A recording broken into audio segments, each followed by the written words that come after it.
Okay, so we are now going to take a thematic shift in the course into the computational statistics part, the statistics side of this class. Okay, so the first half was really, we got into the nitty-gritty of some of the R things and how that environment for programming works, and you were tested on that. And so now we will learn to use that as a way to answer statistics or probability questions. Okay? And so before we can really get into it, I'm going to devote one lecture talking about floating point precision. Okay? So today's topic is about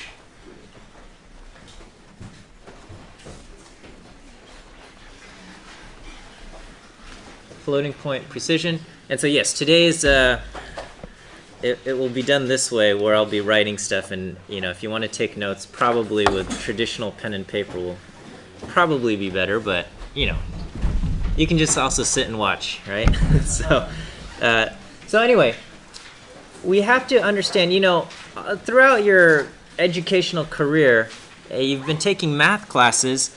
And in math classes, you learn about real numbers, okay? Real numbers, being this this set of numbers that are, not complex, really.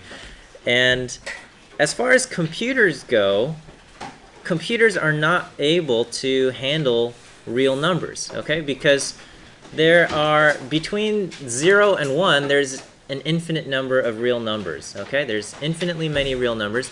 And you can't tell the computer, I need you to tell me an infinite number of things, and I need you to be able to store an infinite number of decimal places, okay? You might have 8 gigabytes of RAM, but that's not infinite RAM, okay? And so we have to deal with something called floating point numbers, which basically give you a limited number of decimal places, okay? And the other thing to remember is that computers are binary, right? And I'm sure somewhere along the way people told you computers are binaries and it's just ones and zeros, which is absolutely true. And we are accustomed to seeing numbers in decimal form, and so that there's a little bit of transition. And I'm going to talk about specifically about the IEEE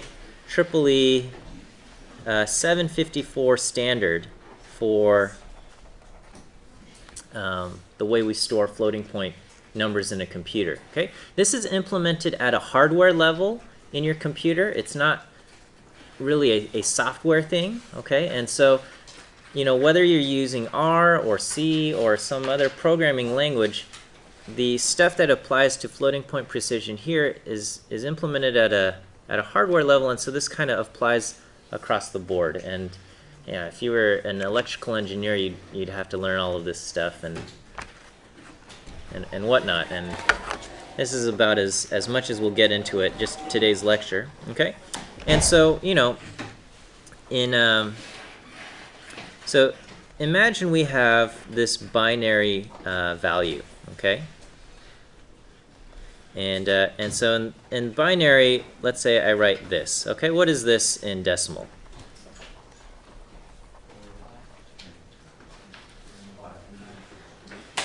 In decimal, this is 5, right? Okay, because in binary, this is the ones place.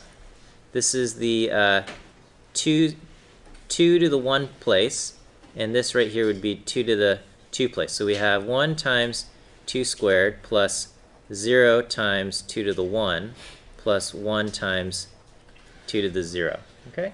And so this becomes 4 plus 0 plus 1, and we get 5. Is that good with everybody? Okay. What if I add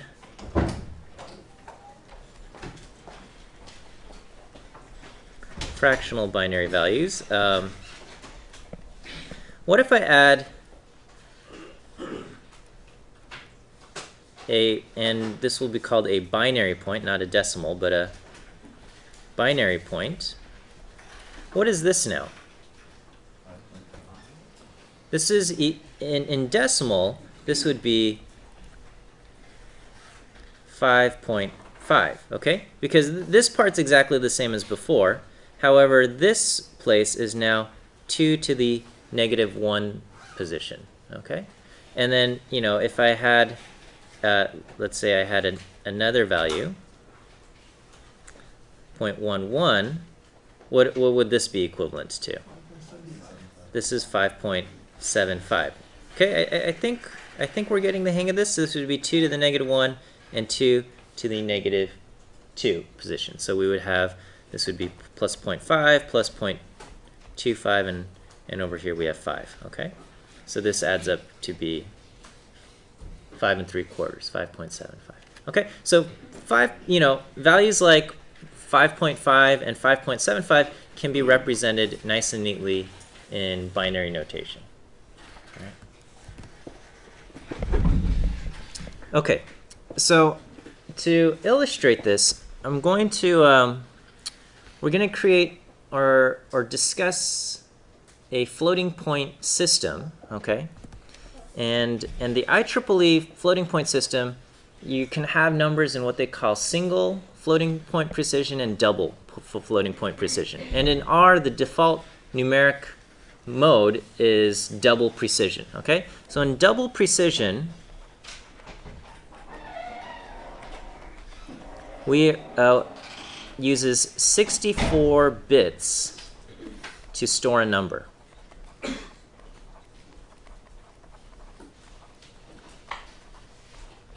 Okay, so we're going to use 64 bits to store a number.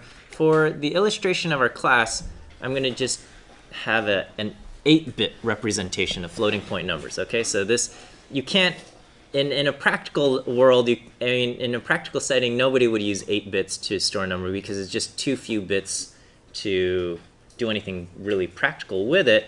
But we can illustrate the different parts of this thing, and I think we'll get an idea of how this numeric representation works in the thing. Okay, so these 64 bits in double precision is broken out into 3 parts. Okay, you have 1 bit to store the sign.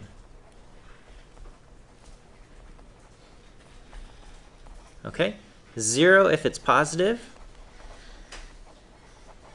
1 if negative. Okay. Then you have 11 bits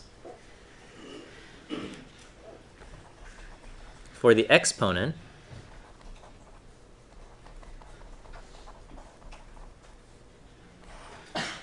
And you have the remaining 52 bits for what we call the mantissa.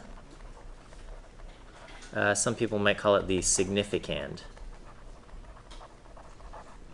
Okay. And so, just for the kind of the pedagogical, whatever. All right, teaching example. We will have 8 bits. Okay. Okay. 1 for the sign, 3 for the exponent, and the remaining 4 for the mantissa. Okay, so I'm gonna write kind of numbers in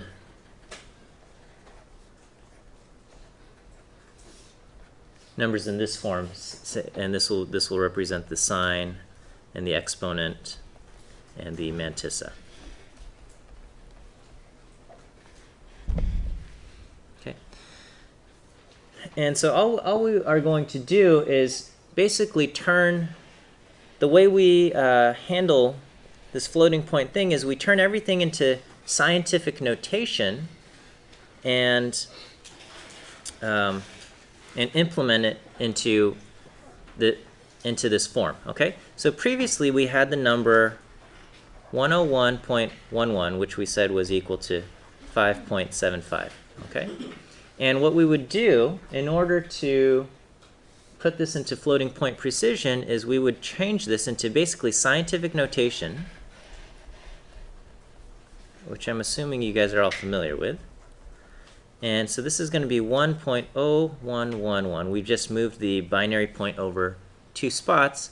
And so now we're going to say this is times what? 2 to the 2, or 2 to the, because it's binary, it's 2 to the 1, 0, right? So normally in decimal form, you would say, you know, like a million is, you know, 1 times 10 to the 6th. Here it's now in binary notation, and so we have 1.0111 times 2 to the 10, okay? And this ends up being the same. You can just double check, and this would be 1 plus, this is 0.25, right? 1/4, oops, I can't talk and write different numbers at the same time. And then this would be 2 to the negative 3, so 1/8, or 0.125.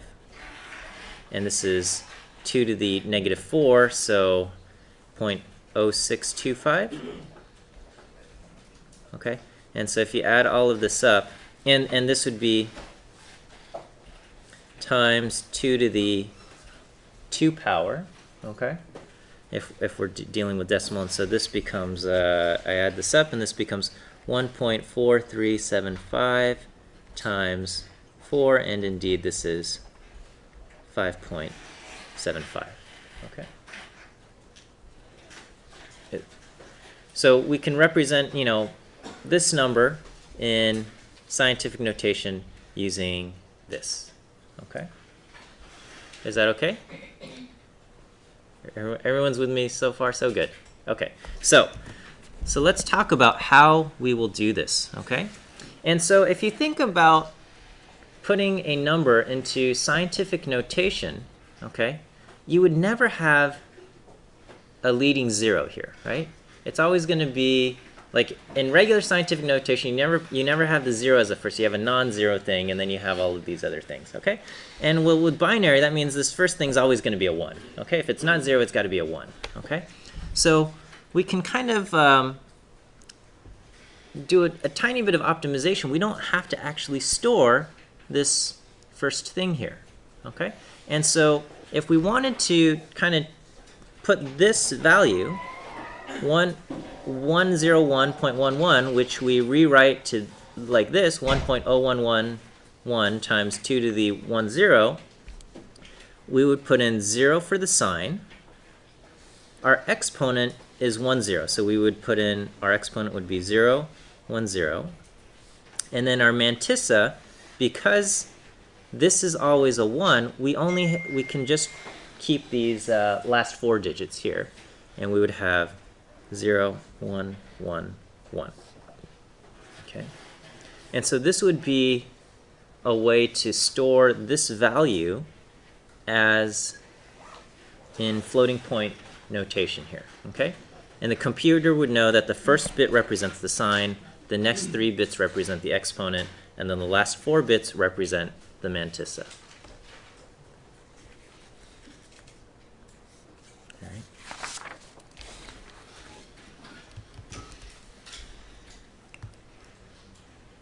Okay, so what if we wanted to represent something like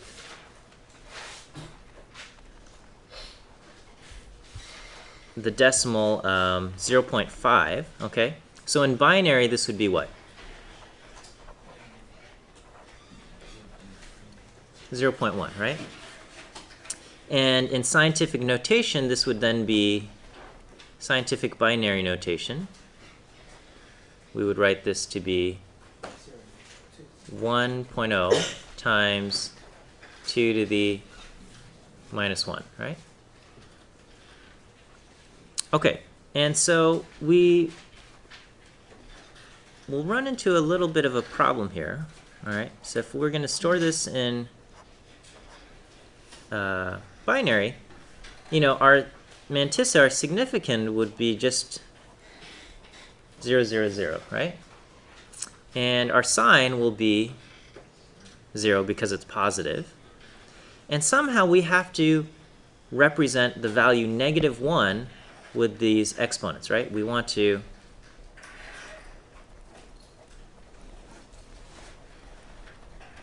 represent the value -1 somehow. Okay. And so in order to do this, we are going to use what we call the biased scheme to implement integers. Okay? So if you think about, if you have 3 bits, how many values can you represent? 8, right? You can represent basically 0, 0, 0. You can represent the values 0 through 7. 1, 0, 1, 2, 3, 4, 5, 6, 7, and you go from 0, 0, 0 to 0, 0, 1, 0, 1, 0.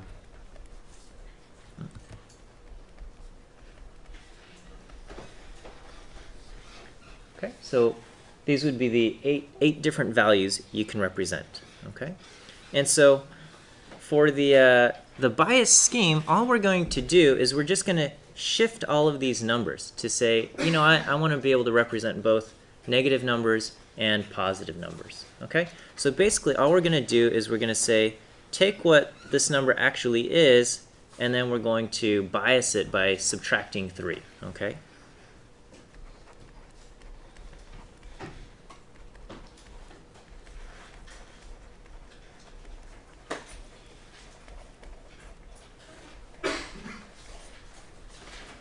Okay, and then so now 0, 0, 0 would represent -3.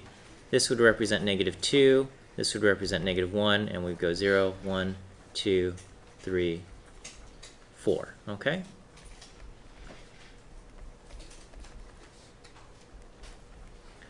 And so now we can represent both negative and positive numbers.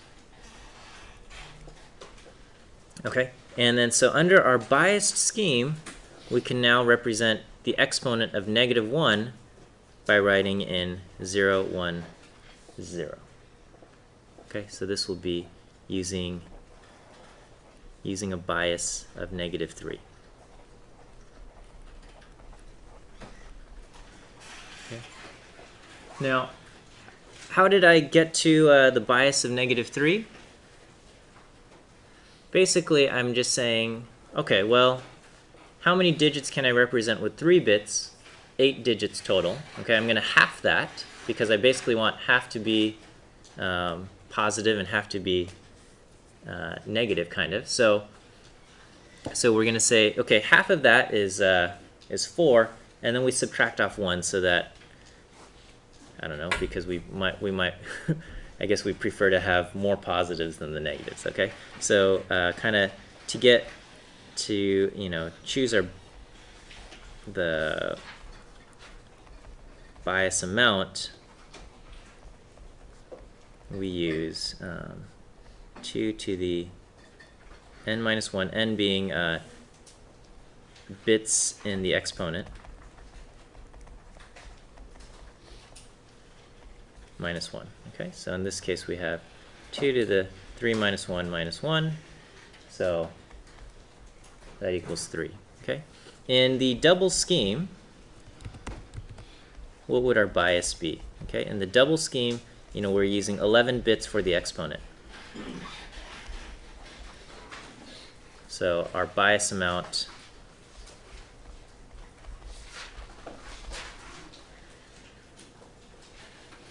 so it would be 2 to the 11 minus 1, so that's 2 to the 10. You guys know 2 to the 10 power? 1024, right? So this will, our bias that we apply in the in double precision will be 1023. So we're going to subtract 1023 from every value that we see in our exponent portion. Okay, so that means the previous number that I showed you on the over here, we actually wouldn't use 0, 1, 0. We would use, what would we want to use to represent 2 to the 2. So we would want to represent the number 5 in here, okay? So it would really be is 0, 1, 0, 1, because this represents 5. After the bias, it becomes 2 to the 2. So this is 1.0111 times 2 to the now 5 minus 3 to indicate the bias.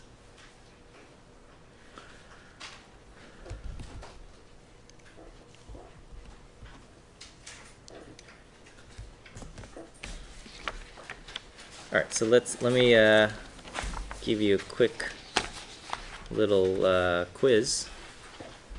Okay. All right, so let's say represent 0.5625 in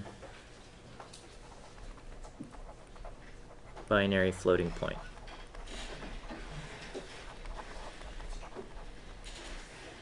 Okay. So you're going to have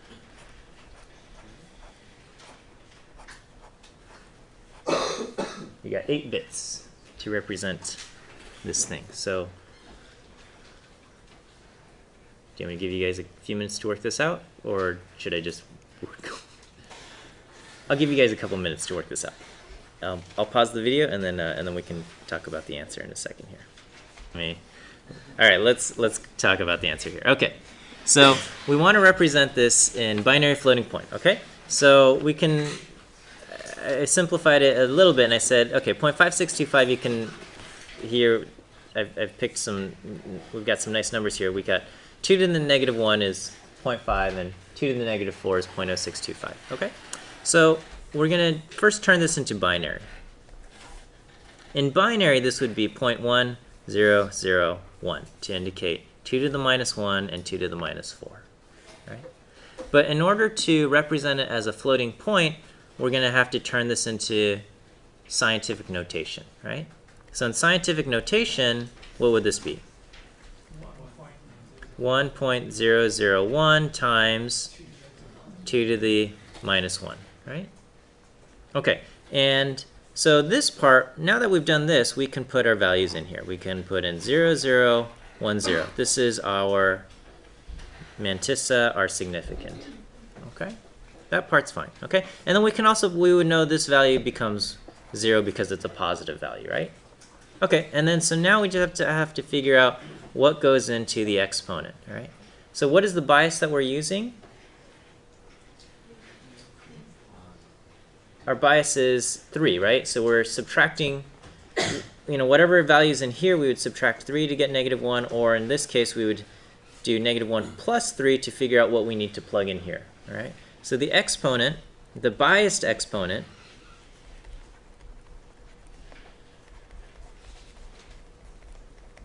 is minus 1 plus 3, and we would want to put in an exponent of 2, which in binary is 0, 1, 0. So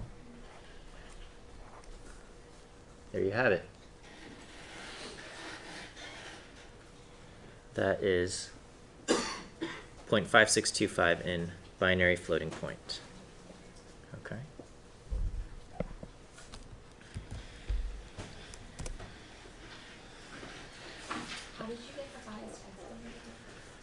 With 8, if we're using 3 bits to represent the exponent, we can represent a total of 8. We half that, and we subtract 1, and we say our bias is going to be 3. Okay. If we're using 11 bits, we say, okay, we can say we can represent, I don't know, 2,000, whatever, 46, 48 values. We half that, we say 1024. We subtract 1, and we get 1023. So that's the bias we would use in double precision. Okay, 1023.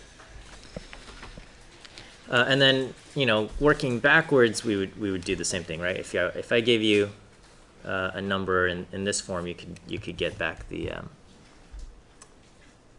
decimal form thing. Okay. In the IEEE 754 specification, we can also represent infinity and not in numbers, NaNs, okay? So if all the exponent values, all the exponent bits are 1s,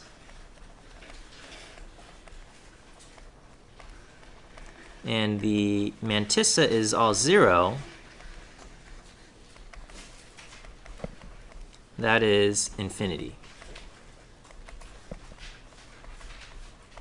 Okay, so you'd have, you know what, I don't need to do this.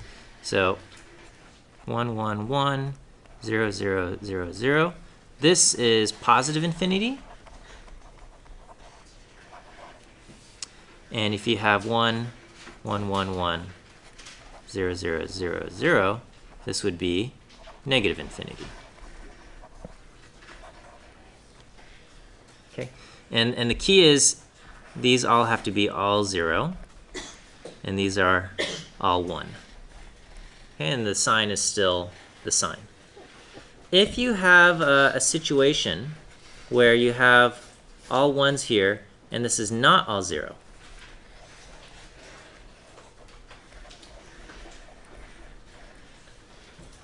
and you have all 1 here, this becomes NaN, not a real number.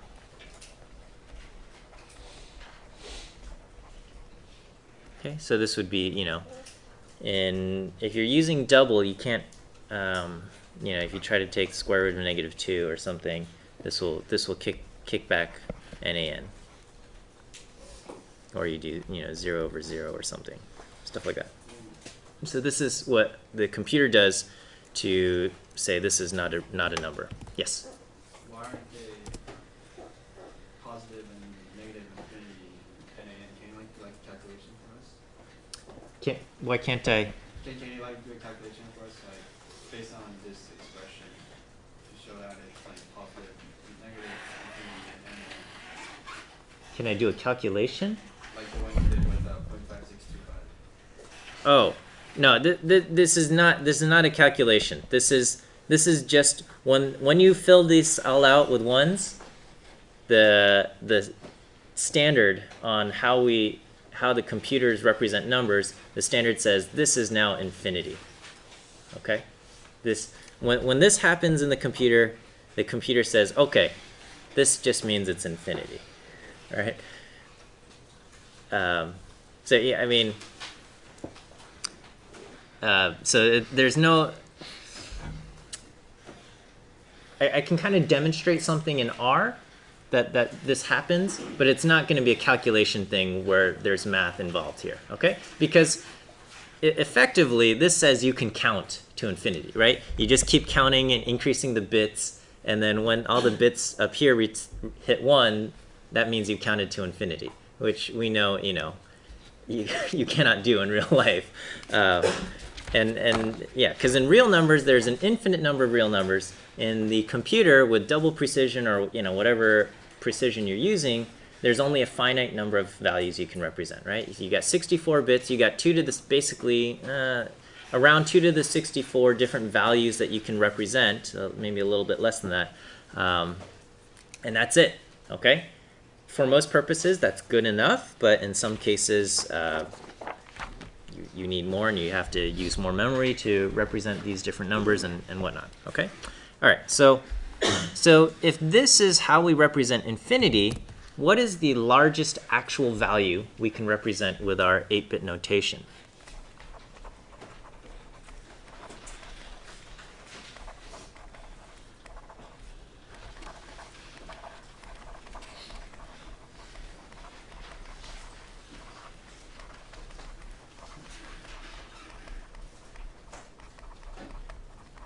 Okay, well, the largest value that we could represent with 8-bit floating point would be, we would have 0 for the sign.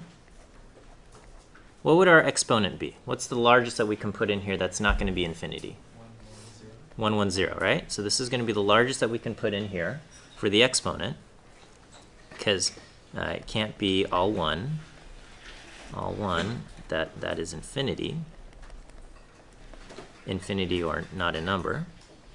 And then what would be the largest mantissa that we can put in?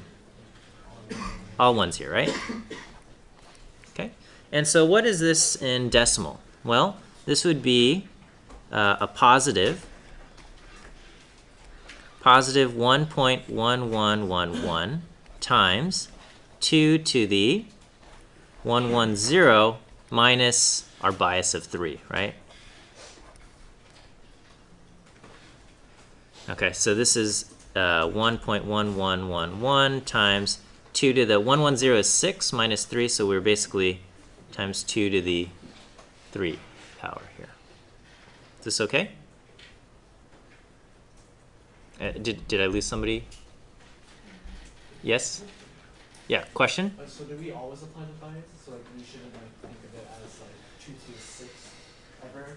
Instead like we should Yeah, as far as in the IEEE 754 standard, there's always going to be a bias applied to the exponent, okay?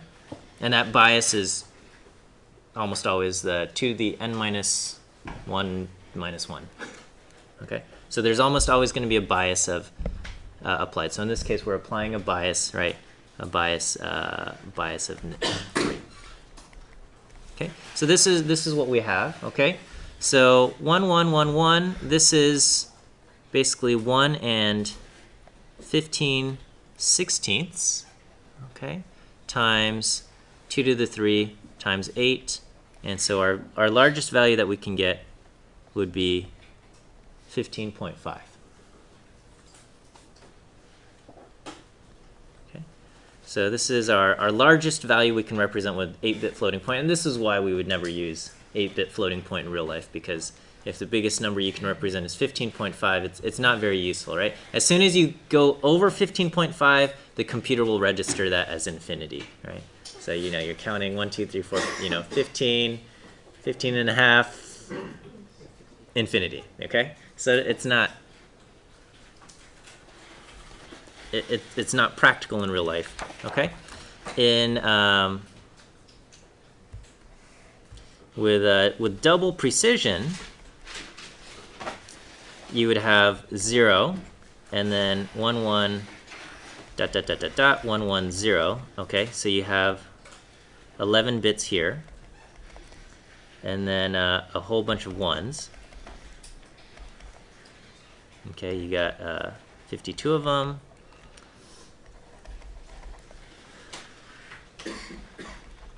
For the sign. Okay, and this is called what we might call real max. And on your computer,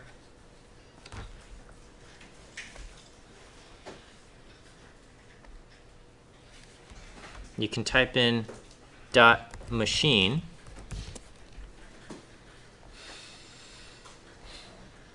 Okay, and it's dot machine because it's tied to your hardware. Now, most of you have Intel chips, which kind of follow this standard thing, right? Your Macs have Intel chips and things like that. And so the largest value that you can represent in decimal form is 1.797 times 10 to the 308 power. Okay, that's about the biggest number you can represent in the computer. Anything bigger than that, the computer will then say is infinity.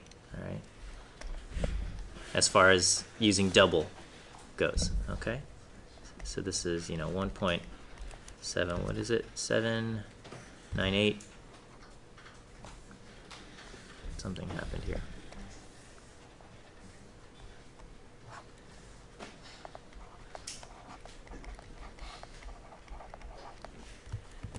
So that's the largest value you can represent, okay? Larger values then become infinity.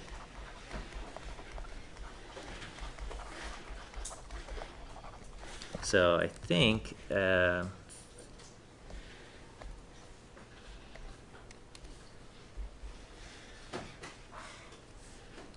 I think if I do 2 to the 1024, that's infinity. 2 to the 1023 I can represent, right? 2 to the 1023 plus 2 to the we'll say 1022, it can still calculate, right? And I can add 2 to the 1022. Whoops. I mean, and if I add another 2 to the 1022, that will push it to basically 2 to the 1024, and it errors out, right? So I can keep getting closer and closer to this, you know, dot machine real max, okay?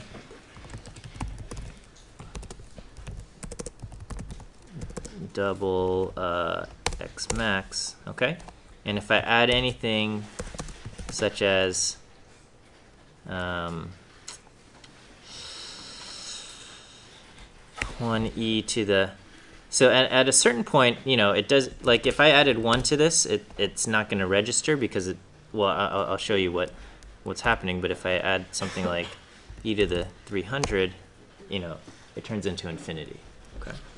So that's what's happening at the in the computer level when it's storing this, okay? And that's because, you know, if we think about real numbers, there's an infinite number of real numbers, and we have just a finite number of bits, so there's only a certain number of values we can represent with this, and so, you know, we lose some of these values here. Yeah. You just represent 0 with 0 as an exponent? Yeah, okay, so we have to talk about how to represent zeros now, okay? So, you know, how do we represent 0, right? Represent 0. Okay, so it would make sense to use something like this to represent 0. Okay? However, if we used our old system, okay, we would say this should be 0, but if we think about what our old system was, this would actually be 1.0000 times 2 to the 000 minus 3. So this would be 1 times 2 to the negative 3, and this becomes 1/8 or 0.125, right? So the old system, or the current system that we have defined as it is, would not work for representing 0,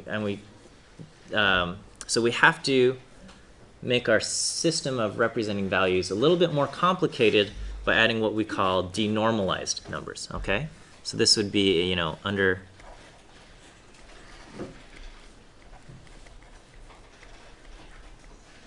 current rules for representing values. Okay? And so, in order to represent, you know, values less than, you know, these small values, what we say is that if the exponent is all 0, then we have what we call denormalized values, okay?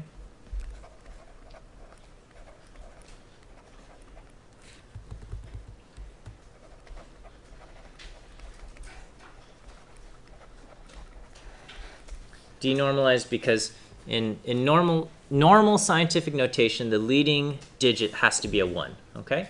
And now we're going to have the leading digit not be a 1, and so we call this a denormalized situation, okay?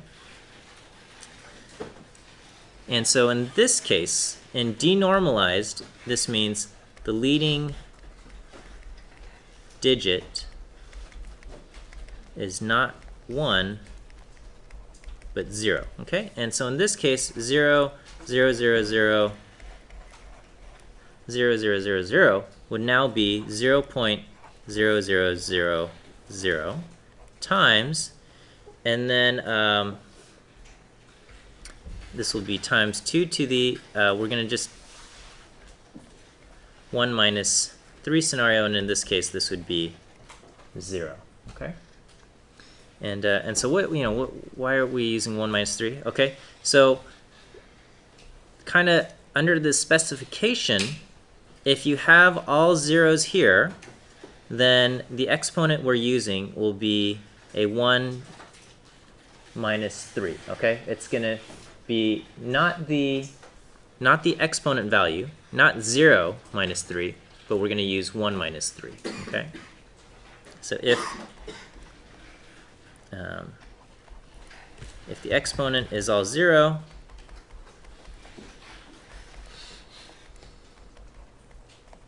then we use 1 minus the bias as the exponent.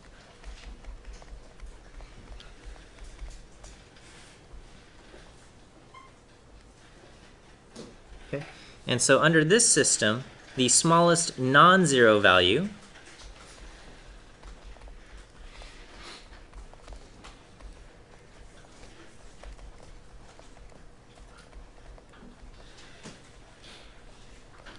would be everything's 0, and we have a 1 in the last digit here.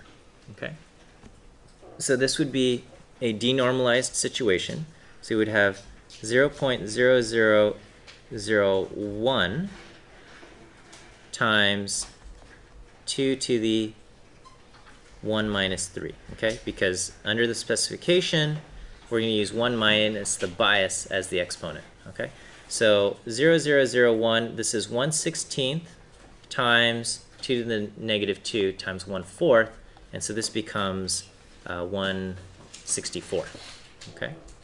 So this becomes basically 1/16 times 1/4, and you get 1/64, which is, I think, 0.015625. 0.015625.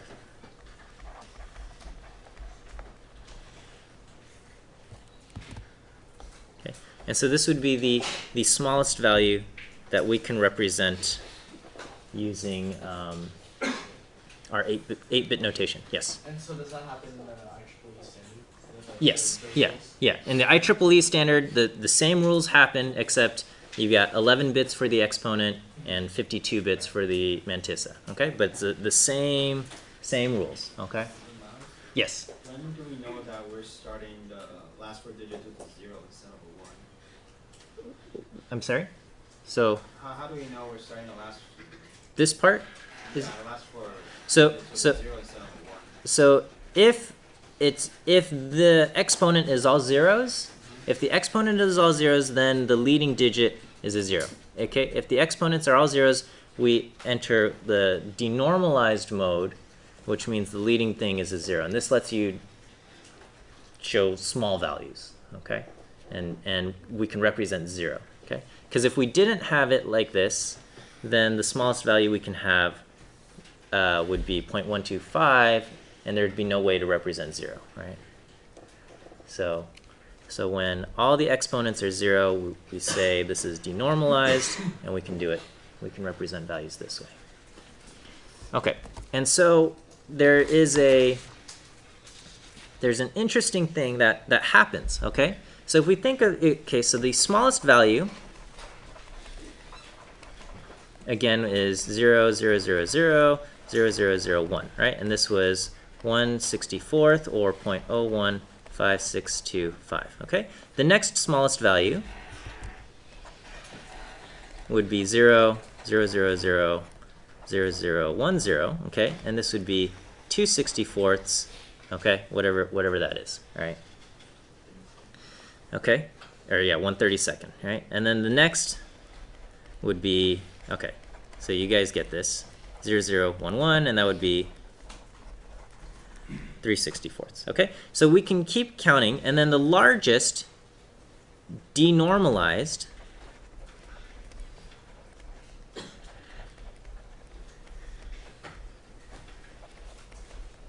value would be 0, where we're still all zeros here, but we've got a bunch of 1s here. And this would be, oh shoot, I have to do math here, and 16,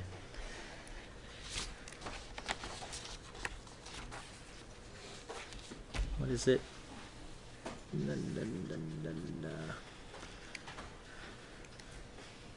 15/64. Okay. Okay, and so each increment here is going up by 64ths. Okay, and then now we're going to enter kind of the smallest normalized value, which would be 0, 0, 0, 1.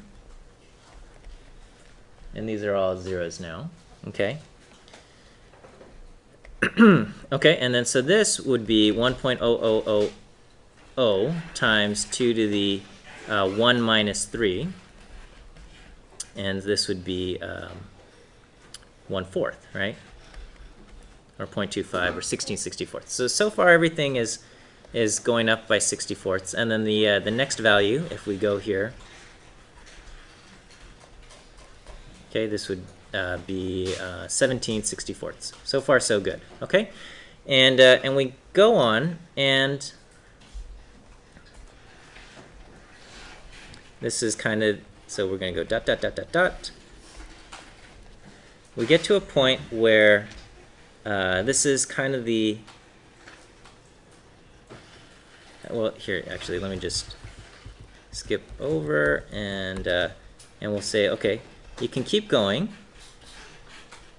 And at this point, here we have, what does this value represent? So this is 1.000 times 2 to the, it's 2 minus 3. So this is 1/2, right? 0.5. Is that okay?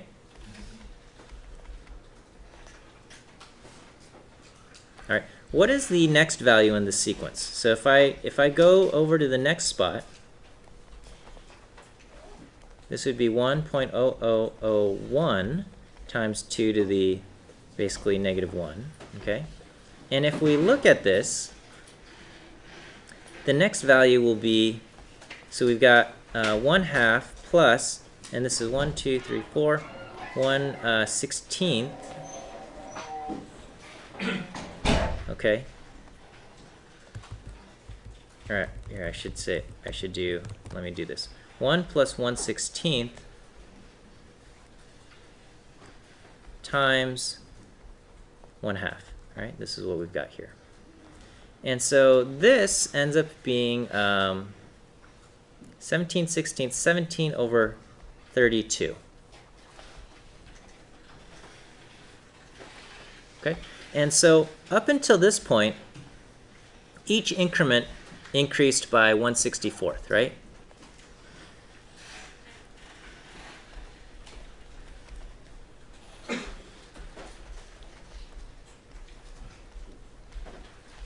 Okay, but now that I've entered kind of this range, our increments is 1/32.